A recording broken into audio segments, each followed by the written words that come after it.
بسم اللہ الرحمن الرحیم۔ جی جناب، ادارہ اردو کی طرف سے عابد سیال آپ کی خدمت میں حاضر ہے، اور سلسلہ ہے ہمارا نظم اور میری نظم۔ آج اس ضمن میں ہم نے زحمت دی ہے جناب سعید احمد صاحب کو۔ سر بہت شکریہ، آپ نے وقت عنایت فرمایا۔ اور سعید احمد صاحب کا تعارف کروانے کی ضرورت نہیں ہے، آپ نے جانتے ہیں، ایک بہت اچھے، بہت عمدہ، بہت منفرد غزل گو، ایک صاحب اسلوب شاعر۔ اور آج ان کی جو کتاب زیر بحث ہے اور جس پر ہم بات کریں گے ان سے، اس کا عنوان ہے 21ویں چاند کی رات۔ اور جیسا کہ آپ دیکھ رہے ہیں اس کا ٹائٹل بھی اور اس کے عنوان سے آپ کو اندازہ ہوگا کہ یہ 21ویں صدی کی بات ہے، اور ظاہر ہے اس حوالے سے ابھی ہم ان سے بات بھی کریں گے۔ جناب علی، بہت مبارک سب سے پہلے تو بالمشافہ۔ اس سے پہلے کئی دفعہ آپ کی خدمت میں ہم اس کی مبارک پیش کر چکے ہیں، لیکن چونکہ ابھی تک چھپنے والی کتابوں میں یہ آپ کی تازہ ترین کتاب ہے، اس وجہ سے اس کی آپ بار دیگر مبارک پیش کرتے ہیں۔ 21ویں چاند کی رات، یہ امیج آپ نے تخلیق کیا 21ویں صدی کے طلوع ہونے پر، جی، اور اس سے پھر ہمیں یہ بھی لگتا ہے کہ آپ نے 20ویں صدی تک جو کچھ ہو چکا تھا انسان کے ساتھ، آپ کے ساتھ، ہمارے عہد کے ساتھ، اس کا جو تاثر ہے اس کو آپ نے اس نظم میں متشکل کرنے کی کوشش کی، کیپچر کرنے کی کوشش کی۔ تو سب سے پہلے تو یہ فرمائیے کہ اس موضوع پر آپ کو طویل نظم ہی لکھنے کا خیال جو ہے وہ کیسے آیا؟ بلکہ اس کا نیچے والا جو ٹائٹل ہے وہ بھی ساتھ پڑھ دینا چاہیے کہ یہ سرائے نا وقت میں ایک مکالمہ ہے۔ ایک مکالمہ ہے جو ایک ایسے سرائے میں ہے جو نا وقت کا ہے۔ اب ظاہر ہے یہ ایک فلسفیانہ معاملہ ہے ان باتوں کو سلجھانے کا۔ تو سوال وہ ہے پہلا کہ آپ کو کیسے خیال آیا کہ اس سارے معاملے کو ایک طویل نظم کی صورت میں بیان کرنا چاہیے، یا یہ فارمیٹ جو ہے یہ اس امر کو بیان کرنے کے لیے کس اعتبار سے زیادہ موزوں ہے؟ بنیادی تو اس میں جو ایشو ہے، میں سمجھتا ہوں کہ چونکہ ایک پوری صدی دھیان میں تھی، تو اس کے تناظر میں ایک کوئی بہت لمبی بات یا بہت سے موضوعات یا اس کے بہت سے پہلو وہ بھی خیال میں رہے۔ دوسرا اہم حوالہ یہ ہے کہ یہ ایک صدی کا معاملہ ہے نہیں۔ ہر نئی صدی انسان پر کس طرح سے وارد ہوئی، بالکل صحیح، اور اس نے انسان کا جو وجودی کرب ہے اس میں کوئی کمی کی یا اضافہ کیا، تو اس تناظر میں دیکھا جائے تو کسی بھی صدی کا، کسی بھی عہد کا بالکل ٹھیک ہے، یہ قصہ ہو سکتا ہے، یا کسی بھی عہد کے یہ سوالات ہو سکتے ہیں۔ ٹھیک ہے۔ چونکہ 20ویں صدی اور پھر اس کے بعد 21ویں صدی جب یہ نظم تخلیق ہوئی 2016 میں، تو اس وقت تک 21ویں صدی کے تیور بھی ہم پر کافی آشکار ہو چکے تھے۔ جی ایسے ہی، ہم پہ تو بہت زیادہ ہوئے۔ ہاں جی، آتے ہی صدی میں بالکل ایسے لگا کہ جیسے زمانہ بالکل الٹ گیا ہے۔ پہلے شاید ایک خاص رو میں تسلسل میں تبدیلیاں آتی تھیں، لیکن یہاں تو یہ ہوا کہ یکسر سب کچھ بدل گیا۔ ایسے ہی جو نہیں تھا وہ ہمارے سامنے آ گیا، اور جو تھا وہ معدوم ہو گیا، ہاں، یا پردے میں اخبار چلا گیا۔ بالکل۔ اب ایک ایسے عہد میں ہم داخل ہوئے، اور جس عہد میں ہم داخل ہوئے یا اب جی رہے ہیں، اس کی بنیادی طور پر پچھلی صدی ہی میں رکھی گئی تھی۔ ٹھیک ہے۔ تو اس حوالے سے ایک بڑا مکالمہ جو ہے وہ خود میرے اندر جاری تھا۔ ٹھیک ہے۔ اور میں نے یہ کوشش کی کہ وہ جو میرے سوالات ہیں اور میرے داخل میں جو ایک مکالمہ چل رہا ہے، میں ان آوازوں کو سنوں اور پھر انہیں تخلیقی سطح پر بیان کروں۔ جناب، جہاں تک اس کے ذیلی عنوان کا تعلق ہے، سرائے نا وقت میں ایک مکالمہ، نا وقت ایک تو ٹائم لیسنس ہے، ایک ان ٹائملی بھی ہو سکتا ہے۔ ٹھیک ہے، اس کا ایک ترجمہ ٹھیک ہے۔ اردو میں ایک ہی لا وقت ہے، لا وقت نہیں لکھا میں نے، اسی لیے لا وقت شاید صرف ٹائم لیسنس کی طرف جائے گا، نا وقت ہے۔ ایسے سوالات ہیں اچھا اس میں ایک اور بات کا اضافہ کر دوں. مطلب یہ بر وقت کے جو الٹ ہے. ہاں جی، وہ نا بھی وقت اس لیے ہے کہ ہم کوئی 2000 کے بعد 9/11 کے بعد ہم خوف کی ایک ایسی فضا میں جی رہے ہیں جو پہلے سے کہیں بڑھ کر ہے ایسے. اور اس کے نتیجے میں ہم خود اپنے سوالات جو ہیں خود سے کرنے سے بھی شاید گھبراتے ہیں. ایسے. تو کیا یہ وقت ایسی باتوں کے کرنے کا ہے اچھا یا نہیں ہے؟ بہت اچھا. تو اس نقطہ نظر سے بھی یہ ذیلی عنوان جو ہے ٹھیک ہے. تو ایک ناوقت میں میں جی رہا ہوں، مجھے ایسا محسوس ہوتا ہے، ٹھیک ہے. یا پھر لاوقت میں ہوں جی. اور وقت کو میں دیکھنے کی کوشش کر رہا ہوں، ایسے. اور وقت کے دائرے میں جو کچھ ہو رہا ہے چونکہ وہ ایک لاوقت ہی سے میں بیٹھا ہوا شخص یا ذہن اس پہ بہتر نظر ڈال سکتا ہے، بیان کر سکتا ہے. تو یہ بہت سے پہلو ہیں جو میرے ذہن میں بہت سے سوالات کی صورت کو بلاتے رہے اور بالآخر ایک طویل ٹیکسٹ کی صورت میں سامنے وقت کا تصور جو ہے وہ مختلف شکلوں میں ہمارے بڑے بڑے لکھنے والوں کا پسندیدہ موضوع رہا، اور اس پر بہت سی اٹیمپٹس ہیں دنیا کی شاعری میں بھی. ہمارے ہاں بھی مطلب اقبال کے بارے میں تو خاص طور پر ہے، اور پھر بعد میں مجید امجد جو ہے ان کے ہاں بھی بہت ساری چیزیں اس طرح سے آتی ہیں، اور بھی بہت سارے لوگوں کے ہاں یہ موجود ہے.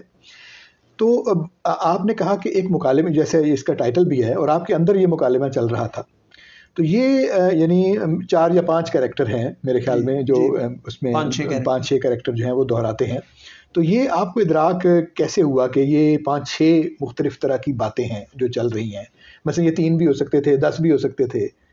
تو اس اتنے جو اس کا ہے دائرہ، اس میں اس کو سمیٹنے کی کیا وجہ ہے؟ اصل میں دیکھیں، ایک یہ ہے کہ آپ جب مطالعے کے عمل سے گزر رہے ہوتے ہیں تو آپ کے علم میں ہوتا ہے کہ پہلے بھی مکالمات کی صورت میں نظمیں لکھی جا چکی ہیں.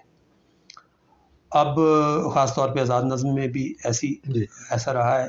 میرا خیال ہے جیلانی کامران کی نظم نقش کف پا، وہ مختلف کرداروں کے، پھر آفتاب اقبال شمیم صاحب کی نظمیں جن میں کردار واضح ہیں.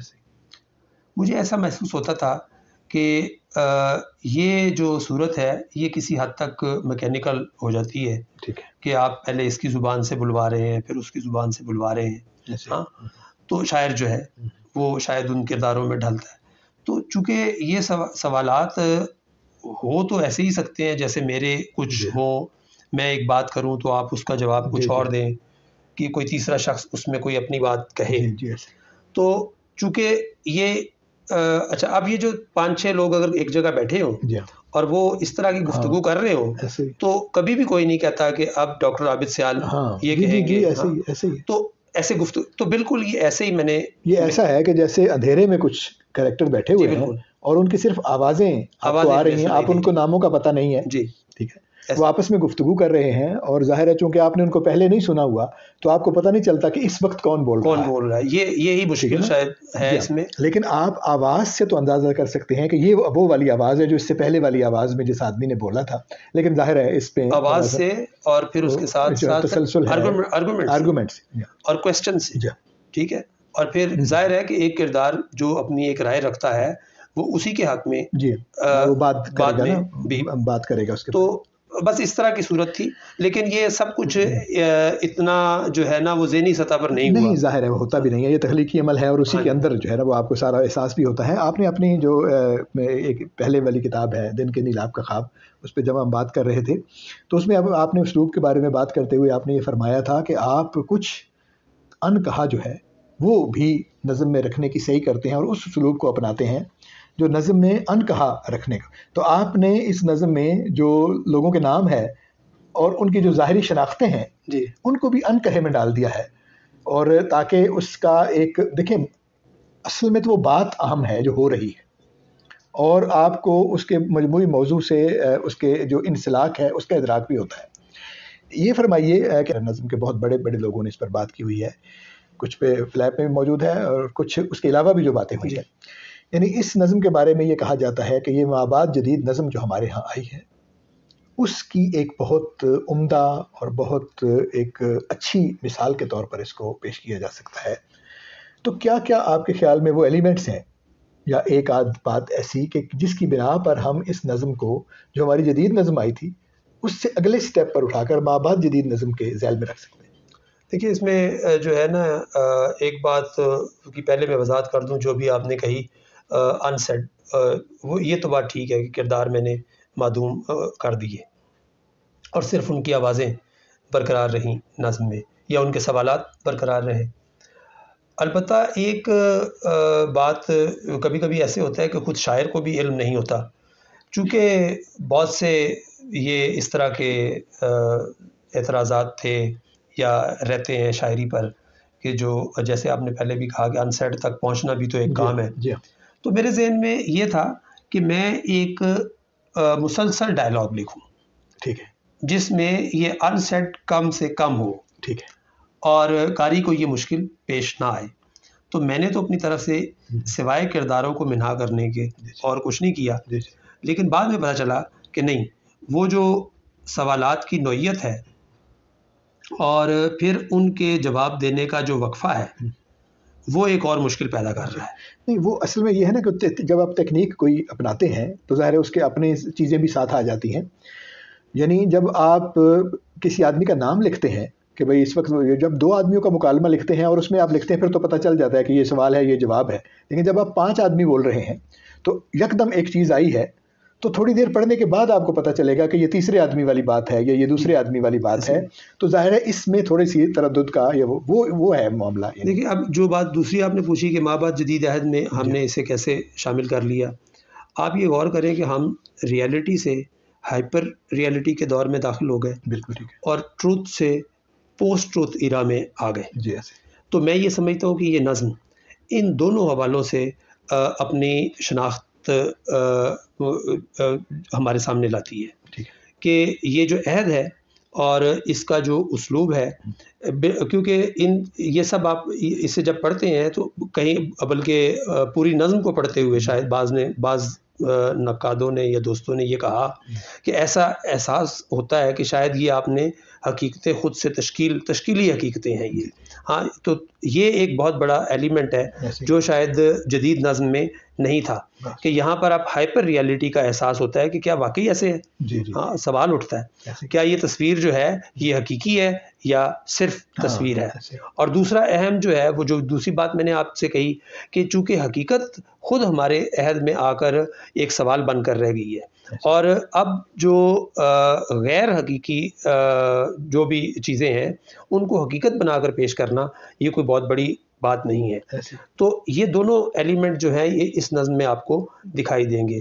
اسلوب کی سطح پر بھی جو کولاج ہے وہ پہلے بھی موجود تھا، لیکن میرا خیال ہے کہ اگر ہم راشد یا مجید امجد یا میرا جی کی نظموں میں دیکھیں تو، اور بلکہ بعد میں آنے والے بھی شاعر جو ہیں 60 کی دہائی والے بھی، ان کی نسبت 90 میں یہ اسلوب ہمیں اور پھر 2000 کے بعد یہ مزید نکھرتا ہوا دکھائی دے گا۔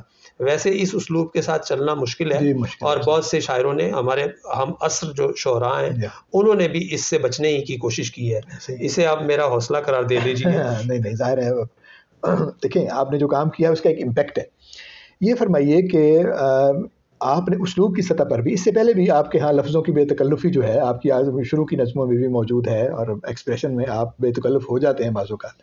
یہ 2-1 لطیفے بھی اس میں شامل کر دیے ہیں آپ نے، کچھ اور جو زندگی میں ہے وہ اس میں ہے۔ جی میں وہی عرض کر رہا ہوں، اس کا مطلب ہے کہ آپ نے اپنے آپ کو تھوڑا سا کھلے پن کی طرف، کہ جو ہے جیسا ہے اس کو شاعرانہ ڈھنگ میں بیان کرنے کا جو طریقہ ہے یہ شاعر کو آنا چاہیے، بجائے اس کے کہ وہ یہ سوچے کہ جو شاعری میں ہوتا ہے اس کو میں ویسا بناؤں، جو باہر زندگی میں ہے اس کو شاعرانہ بنانے کی صحیح کرنی چاہیے۔ بالکل ایسے ہی ہے۔ تو آپ کو ایسا نہیں لگا کہ یہ چیزیں جو ہیں یہ ہرڈل ہو سکتی ہیں اس میں، یا یہ انہوں نے آپ کا جو مجموعی امپیکٹ ہے اس میں کچھ کنٹریبیوٹ کیا؟ بلکہ دیکھیں، لکھتے ہوئے تو مجھے بالکل اس بات کا احساس نہیں تھا۔ میں تو جو میرے ذہن میں سوالات اٹھتے رہے تھے شاعری کے بارے میں، خاص طور پر جس بات کا آپ نے ذکر کیا کہ یہ خیال کرنا کہ کچھ موضوعات ہی شاعرانہ ہوتے ہیں اور انہی پر لکھا جا سکتا ہے، چونکہ پہلے بھی میں اس کی کوئی اتنی زیادہ قائل نہیں تھا اس بات کا۔ اس نظم میں آتے تھوڑی اور کشادگی خود بخود آ گئی، یا سوالات ایسے تھے کہ مجھے اس سے باہر نکلنا ہی تھا۔ اچھا، اب رہ گیا معاملہ بے تکلف ہونے کا، یا شاعرانہ جو خیالات یا تصورات نہیں سمجھے جاتے جی انہیں بھی شاعری بنا دینے کا، یا یہ سمجھنا، یہ میں تو ایسا سمجھتا ہوں کہ کوئی بھی زندگی کا پہلو جو آپ کے لیے ایک سوال بن جاتا ہے اور آپ اس کے ساتھ لیو کرتے ہیں، آپ اسے اپنی تخلیق کا حصہ نہیں بنا سکتے، یہ کیسے ممکن ہے؟ جی تو جن سوالات پر میں غور کرتا ہوں اور جو معاملات اور مشکلات اور مسائل اور مصائب میں دیکھتا ہوں اور ان کے ساتھ میں لیو کرتا ہوں، وہ میرے لیے میری شاعری کا مواد ہے اور وہ میری تخلیق میں ڈھل کر آنے چاہیے۔ اس میں پھر ایک اور بات ہے کہ چونکہ اس نظم میں یہ جو ہمارا عہد ہے اس میں جو لفظ کی بے توقیری ہے وہ تواتر کے ساتھ آیا ہے اس میں، وہ ایک سوال مسلسل ہے۔ اور جہاں وہ جو لطیفوں کی آپ نے بات کی تو وہ ایک کردار جو ہے وہ خواہش ہی یہ کر رہا ہے کہ یہ جو بوریت ہے اسے دور کرنے کا معاملہ پکڑ پن سے یا حضل گوئی سے پورا کیا جا سکتا ہے، تو ایک دوسرا کردار جو ہے وہ سنا دیتا ہے، وہ لطیفے سنا دیتا ہے، حاضر ہے، انہوں نے کہا جی یہ سنا دیتے ہیں، تو یہ اس طرح کا ہے۔ تو یہ طنز ہے ظاہر ہے ایک بہت بڑا اس معاملے پر کہ جب آپ ایسا لفظ نہیں تلاش کر پاتے یا اس کے ڈھونڈنے میں آپ کو جو مشقت درکار ہے وہ کرنے پہ آمادہ نہیں ہے، تو آپ سستی تفریح سے یا سستے انداز سے کسی طرح اپنا وہ غبار نکال لیتے ہیں اور سمجھتے ہیں کہ معاملہ حل ہو گیا۔ جی بالکل ایسے ہی۔ تو ہم نے جو باتیں کی ہیں ان سے کچھ ایسا جو ہمارے سننے والے ہیں یا دیکھنے والے ہیں ان کو یہ لگنا شروع ہو گیا ہوگا یقیناً کہ پتہ نہیں کتنی مشکل کوئی چیز ہے یا کوئی ایسی بات ہے جو نہ سمجھ میں آنے والی ہے، تو کیوں نہ چند سطریں اس میں سے ہم سے سنیں اور پھر جو اس کی روانی ہے اور آپ کے جو پڑھنے کا اس کا امپیکٹ ہے اس کے ساتھ مل کے یہ احساس ہونا چاہیے پڑھنے والے کو کہ یہ باتیں جو اس کے اندر ہیں وہ بڑی بڑی ہیں، لیکن نظم اپنے فلو میں اور اپنے پڑھنے میں اتنی چیستاں، اتنی گنجلگ، اتنی پیچیدہ نہیں۔ میرا ویسے تو میں ذاتی طور پر یہ سمجھتا کیوں، میں تو جب یہ نظم کہہ رہا تھا تو مجھے، اور پھر میں چلتے پھرتے چونکہ یہ نظم ہوتی رہی اور اس پہ عبدالرشید صاحب کا کمنٹ بھی آپ نے پڑھا ہے، انہوں نے مجھے فون کر کے بھی کہا، میرے لیے بڑے اعزاز کی بات ہے، انہوں نے کہا کہ اس کا فلو ایسا تھا کہ میں جو ہے وہ گنگناتا رہا اسے، ایسے ہی تو میں نے بھی ایک نشست میں پڑھی ہے، بس میں بار بار کہتا ہوں آپ کی محبتیں ہیں بس۔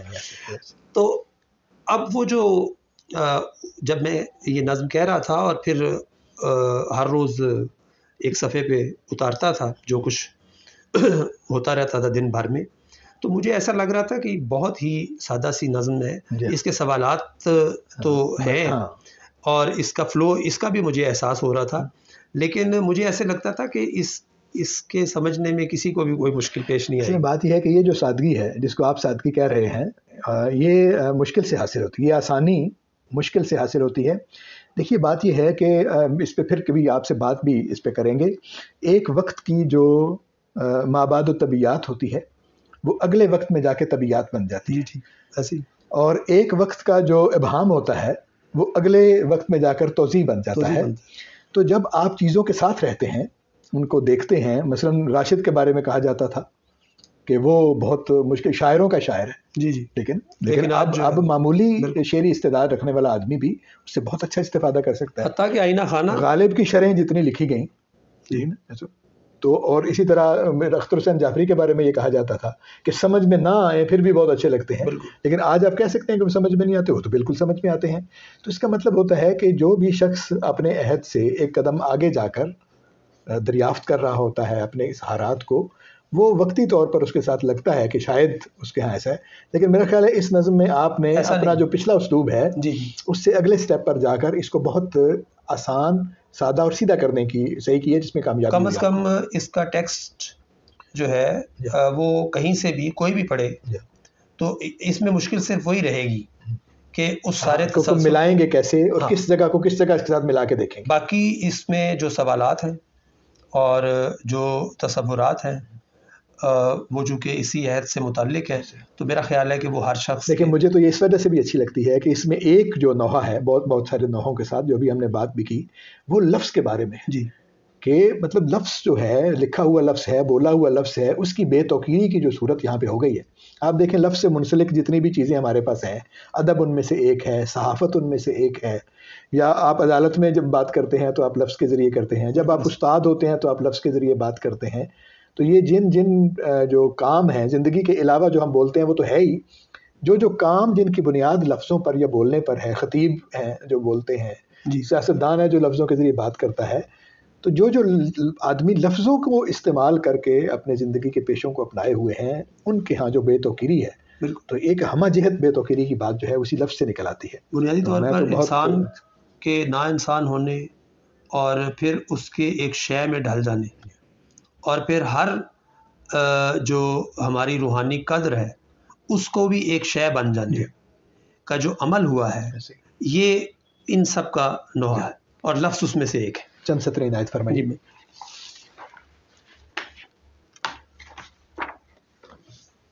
اسی حوالے سے میرا خیال ہے میں یہ لفظی کے حوالے سے جناب، روح تخلیق کی لفظ ہے، روح تخلیق کی لفظ ہے، لفظ احساس کی آس ہے، لفظ کی روح میں شے کی بو باس ہے. اب دیکھیں نا، یہ ایک اور آواز ہے.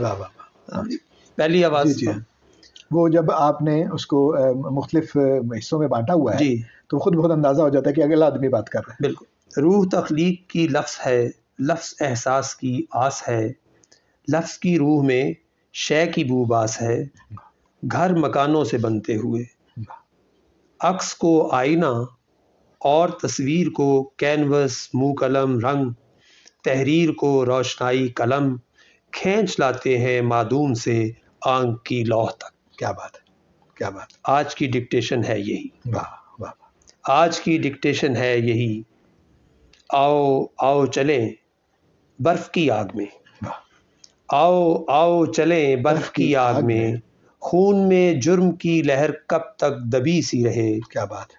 خون میں جرم کی لہر کب تک دبی سی رہے، ماورائے عدالت محبت بھرا ایک بوسہ فقط، اس کسی گال پر جس کی سرخی جلاتی رہی سالہا سال تک، انتقاماً سہی، انتقاماً سہی.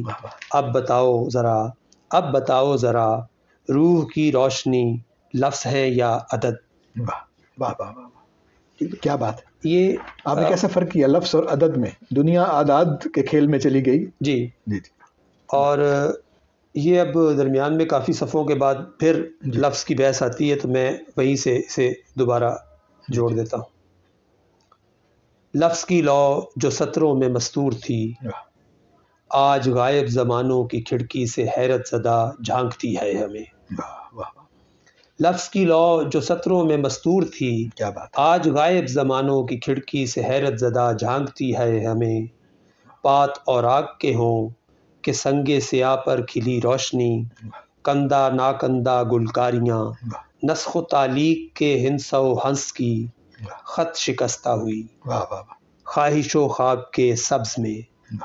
حرف و ہجے میں رشتہ کوئی، ربط کوئی کسی دسترس میں کہیں، حرف کو لفظ سے، لفظ کو لفظ سے جوڑ کر کوئی محمل سا جملہ بناتے ہوئے، یہ تمہاری تشنج زدہ کیفیت یاس برداشتہ داشتہ سی ہے نا. کیا بات ہے.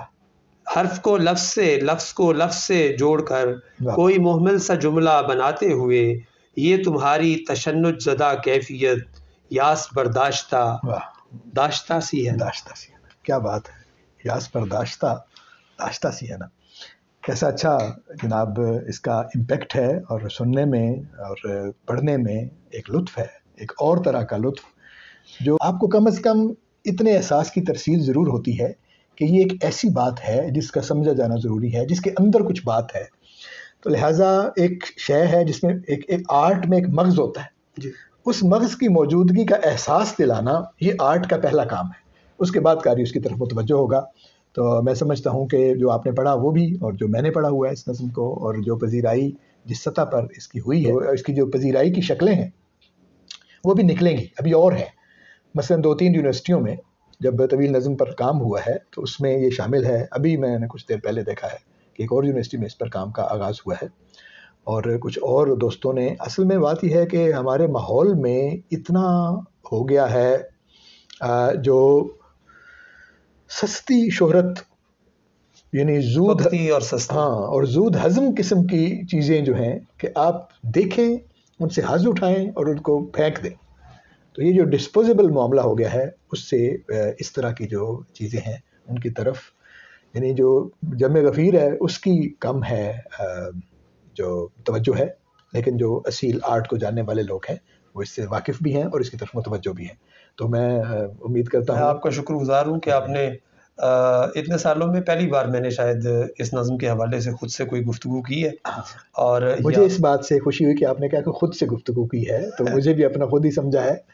اور دیکھیے بات یہ ہے کہ ہمیں جب یہاں آئے تھے آپ کو یاد ہوگا جو افضال نوید صاحب ایک گفتگو میں آئے یہاں پر، تو وہ گفتگو ہم کر رہے تھے پاپولر شاعری کے بارے میں اور اس طرح کے معاملات کے بارے میں. تو کافی دیر وہ سنتے رہے تو انہوں نے کہا کہ آپ سب لوگ اتنی باتیں کر رہے ہیں اور ان سب کے بارے میں یہ کہہ رہے ہیں یہ کہہ رہے ہیں، آپ کے خیال میں اس کا علاج کیا ہے، اس کا حل کیا ہے؟ تو سب نے کہا کہ اس کا حل تو یہی ہے کہ ہم جو کچھ کر رہے ہیں. تو انہوں نے کہا کہ یہ حل نہیں ہے. حل یہ ہے کہ آپ کے خیال میں جو اچھی چیز ہے جی آپ اس کی پذیرائی، اس کا چرچا، اس کا تذکرہ زیادہ کریں، تاکہ آپ اپنی کوئی چیز لائیں گے تو مقابلے میں کوئی چیز آئے گی نہ کہ یہ ہے پھر لوگ کم متوجہ ہوں پہلے اس کی طرف، لیکن مقابلے پر کوئی چیز ہوگی تو اس کی پذیرائی کی جائے گی. لیکن تخلیقار جو ہے اسے اپنی تخلیقی سچائی کے ساتھ زندہ رہنا چاہیے. ایسے ہی ہے، کسی بھی بات سے ایسے ہی ہے. لیکن میں تو اپنے فورم کی بات کر رہا ہوں، ٹھیک ہے. ظاہر ہے وہ آپ سے تو یہ توقع نہیں کی جا سکتی کہ آپ صبح اٹھ کے اس بات کا اعلان کریں گے کہ میں نے ایسے فورمز جو ہیں ایسے جو گفتگو کے فورمز ہیں، جو پذیرائی کے فورمز ہیں، جو لوگ اس طرح کے معاملات میں ہیں، ان کو دیکھنا چاہیے کہ جو مختلف اسالیب ہیں ادب کے، شاعری کے، آرٹ کے، ان کی ہر ایک کی جو پذیرائی ہے اس کا ڈھنگ مختلف ہے اور اس کو پیش کرنا چاہیے. اس حوالے سے تو آپ نے جن شعراء کا اور ادیبوں کا انتخاب کیا ہے وہ بجائے خود یہ بات بتا رہے ہیں. جو پہلی بات آپ نے کہی کہ ہمیں کیا کرنا چاہیے، تو آپ نے بنیادی طور پر اس طرف